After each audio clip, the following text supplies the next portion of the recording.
اللہ کے رسول حضرت محمد مصطفیٰ صلی اللہ علیہ وآلہ وسلم بار بار امام حسین کو بلند کر کے دنیا کو یہ بتاتے تھے کہ یہ حسین مجھ سے ہے اور میں اس حسین سے۔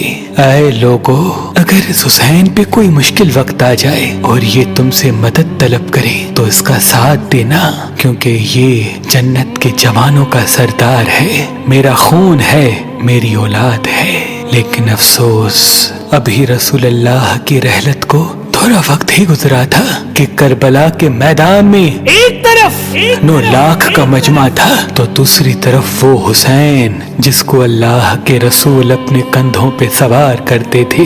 امام حسین علیہ السلام اپنے نانا کی امت سے بار بار کہتے رہے کہ کیوں میرا رستہ روکا ہے؟ اے لوگو، پہچانو، میں تمہارے نبی کا نواسا ہوں۔ کیوں 3 دن سے میرے بچوں کو پیاسا رکھا ہے؟ کیوں میرے عزیز و اقارب کو شہید کیا ہے؟ بتاؤ، کیا میں نے رسول اللہ کی شریعت میں ترامیم کی ہے؟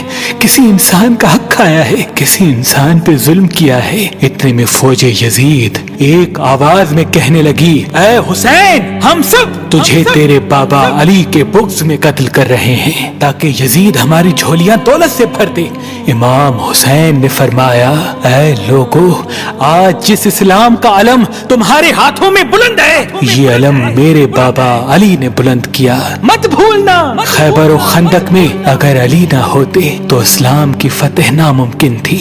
وہ علی جس نے پوری زندگی اسلام کی تبلیغ کی، حق کو بلند کیا، رسول اللہ کی حفاظت کی، آج اس علی کو یہ اجر دے رہے ہو۔ اے لوگو، بتاؤ، اللہ کے رسول نے بار بار میرے بابا علی کا ہاتھ بلند کر کے فرمایا تھا کہ جہاں حق ہوگا وہاں علی ہوگا، جہاں علی ہوگا وہاں حق ہوگا، اور آج اس علی اور اولاد رسول کو یہ اجر دے رہے ہو۔ اتنے میں یزید کی فوج کے سپہ سالاروں نے دیکھا کہ کہیں فوج میں بغاوت نہ ہو جائے۔ اے شمر، کیا دیکھ رہے ہو؟ حملہ کرو۔ بس لاکھوں کی فوج نے جب رسول اللہ کے نواسے پہ حملہ کیا، امام حسین علیہ السلام نے اللہ کا نام لیا اور ذوالفقار کو نیام سے نکالا۔ تاریخ گواہ ہے، ایک طرف لاکھوں کا مجمع اور ایک طرف 3 دن کا بھوکا پیاسا حسین ابن علی۔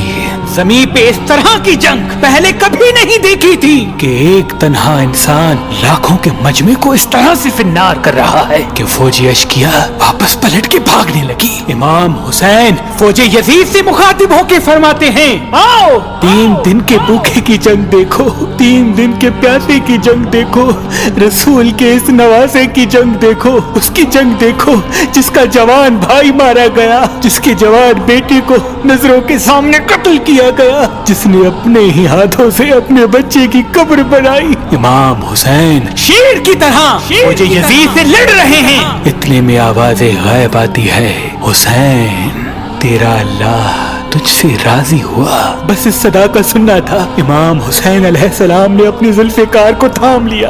اتنی میں عمر بن سعد کہتا ہے، شمر، کیا دیکھ رہے ہو؟ یہ علی کا شیر ہے، اس کو مات دینا ناممکن ہے، جاؤ خیموں کو آگ لگا دو۔ بس کچھ ظالموں نے بیبیوں کے خیموں کو آگ لگا دی اور کچھ امام حسین کو دور سے تیر مارنے لگے۔ امام حسین کبھی بیبیوں کے خیموں کی طرف بڑھتے ہیں، کبھی فوج کی طرف جاتے ہیں۔ عمر بن سعد اور شمر نے فوج کو 4 حصوں میں تقسیم کر دیا اور یہ کہا کہ کوئی بھی حسین کے قریب نہ جائے، جس کے پاس جو جو چیز ہے وہ دور سے حسین کو مارے۔ جس کے پاس نیزہ تھا اس نے نیزہ مارا، جس کے پاس تیر تھے وہ تیر مارتا رہا، جس کے پاس برچیاں تھی وہ برچیاں مارنے لگا۔ تاریخ نے لکھا جس کے پاس مارنے کے لیے کچھ نہ تھا وہ کربلا کی گرم زمین سے مٹی اٹھا کے امام حسین کی طرف پھینکتا رہا۔ امام حسین کے جسم مبارک پہ ہزاروں زخم لگتے رہے۔ آپ کے جسم مبارک پر اتنے تیر تھے کہ آپ کا جسم مبارک نظر تک نہیں آ رہا تھا۔ بس جیسے ہی نواسا رسول گھوڑے کی سی سے زمین پہ آتے ہیں، فوج یزید घूमना शुरू कर देती है। लेकिन इतने में वो घोड़ा जिस पे आप सवारी किया करते थे वो इमाम हुसैन के चारों तरफ घूमना शुरू कर देता है ताकि इन तीरों से मैं अपने आका हुसैन को बचा लूं। वो घोड़ा दौड़ ही रहा था। इतने में उमर बिन साद ने कहा, ऐ लोगो रुको, मैंने अपनी आंखों से देखा था इस घोड़े पे अल्लाह के रसूल सवारी करते थे, कहीं तीर इस घोड़े को न लगे। और यूं तीरों को चलाना बंद किया गया। अफसोस है उन लोगों को उस घोड़े का तो एहतराम मालूम था जिस पे रसूल अल्लाह सवारी किया करते थे, लेकिन उस हुसैन का एहतराम भूल चुके जिनको अपने कंधों पे सवार करके उम्मत को दिखाया करते थे।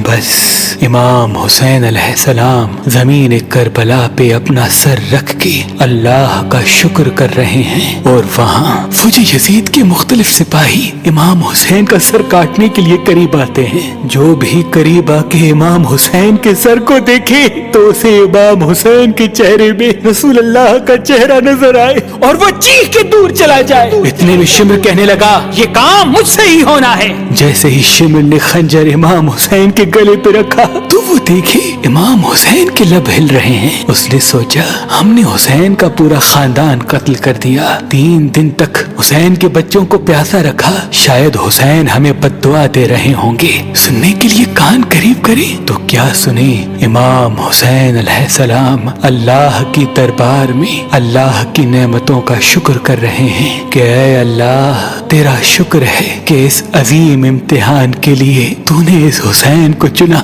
इतने में इमाम हुसैन ने आंखें खोली और शिमर से कहा, ऐ शिमर क्या तू नहीं जानता मैं रसूल अल्लाह का नवासा हूँ, जन्नत का सरदार हूँ, हक पे हूँ, बेजुर्म हूँ। शिमर ने कहा, हाँ मुझे मालूम है। फिर आपने फरमाया तो क्यों कत्ल कर रहे हो? शिमर ने कहा, ताकि यजीद मेरी झोली दुनियावी दौलत से भर दे। बस ये कहते कहते शिमर इमाम हुसैन का गला काटता रहा और फौजी यजीद मुसलसल झूमती रही। इमाम हुसैन के सर कलम होने के बाद सादात को लूटा गया। इमाम हुसैन के सर मुबारक को नोके सिना पे बुलंद कर दिया। बीबी सकीना को तमाचे मारने लगे। रसूल अल्लाह की नवासियों के सरों से चादर को लूट लिया और इमाम हुसैन के जिस्म मुबारक की तौहीन करने लगे। तारीख ने लिखा इमाम हुसैन के जिस्म पर जो जो चीजें थी उनको लूटने लगे। इतने में एक शख्स इमाम हुसैन के जिस्म के करीब आया। इमाम हुसैन के हाथ में एक अंगूठी पहनी थी, उतारने की कोशिश की, ना उतरी। वो उंगली काट के अंगूठी ले गया। आपके जिस्म मुबारक को रस्सियों से बांध के करबला की गर्म जमीन पे इधर से उधर फिराया गया। इतनी उमर बिन साद ने कहा, ऐ शिमर हुसैन और उसके साथियों की लाश का वो हश्र करते हैं कि रहती दुनिया तक कोई भी यजीद के खिलाफ आवाज न उठाए। सबके जिस्म से सरों को काट लो और सबकी लाशों को पामाल कर दो। जमीन करबला गवाह है, कहीं से कोई कबीला उठ के आता है और कहता है कि हम हुर की लाश को पामाल होने नहीं देंगे। कहीं बीबी उम्मे लैला का कबीला आके कहता है कि हम अली अकबर का लाशा पामाल होने नहीं देंगे। कहीं बीबी रुबाब के कबाइल के लोग कहते हैं हम अली असगर का लाश पामाल होने नहीं देंगे। एक एक शहीद की लाश पामाल होने वाली जगह से हटाई गई। तारीख गवाह है सिर्फ रसूल अल्लाह का अकेला नवासा करबला की गर्म जमीन पे पड़ा रहा और मगरिब के घोड़े मशरिक की तरफ, मशरिक के घोड़े मगरिब की तरफ दौड़ते रहे। इमाम हुसैन का जिस्म पामाल होता रहा। इमाम जाफर सादिक अलैहिस्सलाम फरमाते हैं, मेरा सलाम हो मेरे उस गरीब दादा पर जिसकी लाश को इस तरह से पामाल किया गया कि उनकी दाईं पसलियां बाईं पसलियों की तरफ चली गई और बाईं पसलियां दाईं पसलियों की तरफ चली गई, जिनका सीना और पुश्त एक साथ हो गया। सलाम हो मेरे उस बेवतन